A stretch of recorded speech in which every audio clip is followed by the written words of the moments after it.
Welcome to Financial Buzz Market Weekly. I'm RK Walker here at the New York Stock Exchange bringing you a review of this week's stock market. Monday was slow as investors paused while waiting to see the outcome of the upcoming Federal Reserve meeting. On Tuesday, the producer price index for February was down 0.2% month over month, and retail sales for February were down 0.1%. The Empire State Manufacturing Survey for March came in at 0.62, just barely in growth territory, and the first positive reading after 7 straight months of contraction. On Wednesday, the Consumer Price Index for February was down 0.2%. Housing starts for February rose 5.2% to an annualized 1.178 million units. However, housing permits dropped 3.1%. Industrial production for February was down 0.5%, and crude inventories in the U.S. for the week ending March 11th rose 1.3 million barrels to a new record high. The Federal Reserve concluded its meeting Wednesday and did not raise interest rates. In addition, the Fed issued its statement, which highlighted global financial risks and downgraded the economy from solid to moderate. Markets ended the day up modestly. On Thursday, jobless claims for the week ending March 12th were up 7,000 to 265,000, and the JOLTS job report for January surged 4.9% to 5.541 million. U.S. crude oil futures rose 4.5% to $40.20 a barrel. Markets rallied and the Dow Industrials gained 155 points to close the day in positive territory for 2016.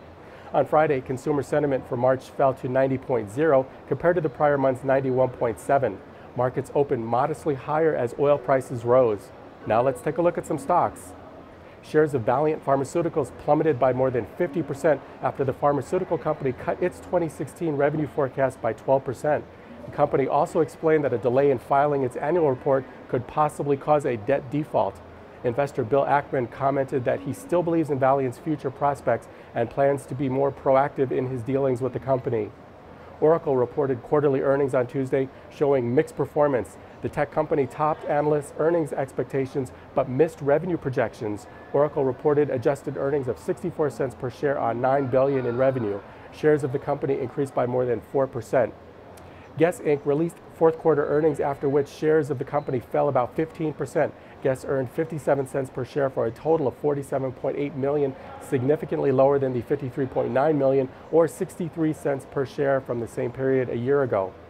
FedEx's shares surged after the company reported quarterly earnings surpassing expectations. The package delivery company reported adjusted earnings of $2.51 per share on revenue of $12.7 billion. The company's stock jumped about 11%.